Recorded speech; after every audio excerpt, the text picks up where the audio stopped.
And let's talk about Rondo. So Rondo had thumb surgery today. It was just announced today that he came out of surgery. He's fine. He'll be back in 6 to 8 weeks.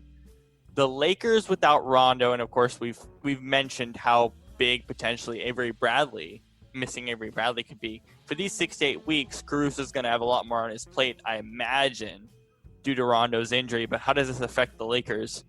Because I presume Rondo will be back like right about when the playoffs start or in the second or third round. So what does that mean for the Lakers?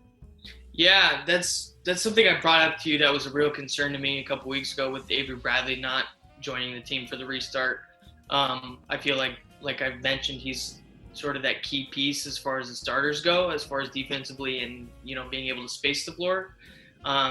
Losing Rondo's even bigger for me because I think Rondo brings a certain kind of playoff, and we've heard it before with playoff Rondo, where he steps it up in the playoffs and he plays a lot better. But we've even heard, Doc and, different coaches, Alvin Gentry, who coached him in New Orleans, say stuff like, when we get in the playoffs, Rondo knows what the other team's trying to do by game 2. He can figure them out in a game of, different type of sets and stuff that they're running. So just from a mental standpoint, I think him being on the floor is huge. Especially for that second group. He controls the pace for that whole second group. They're a little bit faster when Rondo's on the floor, that second group. So I wonder, now that Caruso is transitioning into probably more with the starters, the second group, I'm going to be wondering what type of pace they're going to be playing. Because, your ball handler is probably at this point J.R. Smith. I don't really know where you go. What do you do with JR? Yikes. Yeah, so I'll be interested to see how the type of flow and tempo that the second group plays with.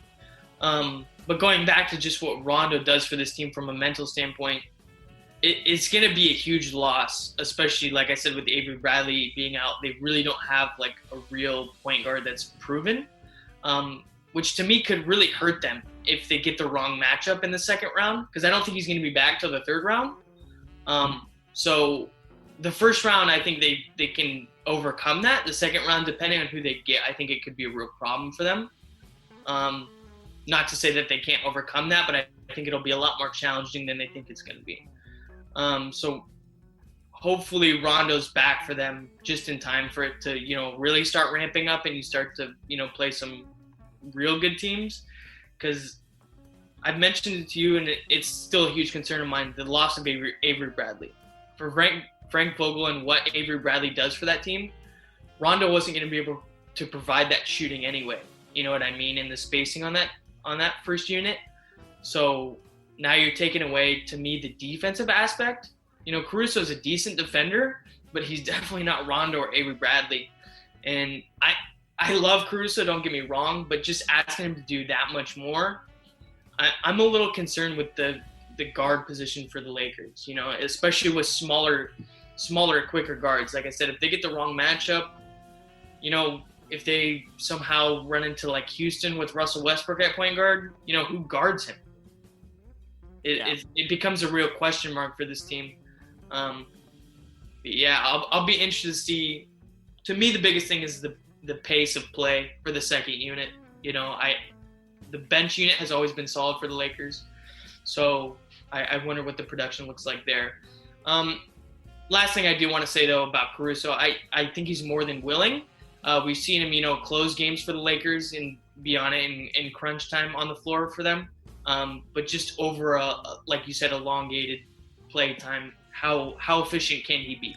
Because he's actually, I heard a crazy stat. The Lakers were like +9 or something when Caruso's on the floor with LeBron. So LeBron's been able to cover up obviously some of Caruso's deficiencies, where with Rondo they've been, I think, +2.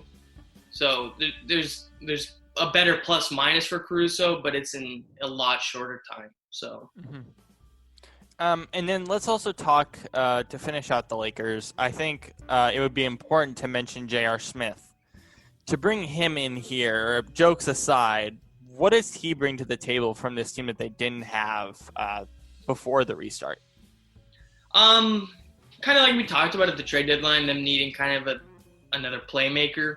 I don't know how efficient JR is at this point, but it's that same type of kind of juice I think they were looking for when we were talking about at the trade deadline, Derrick Rose.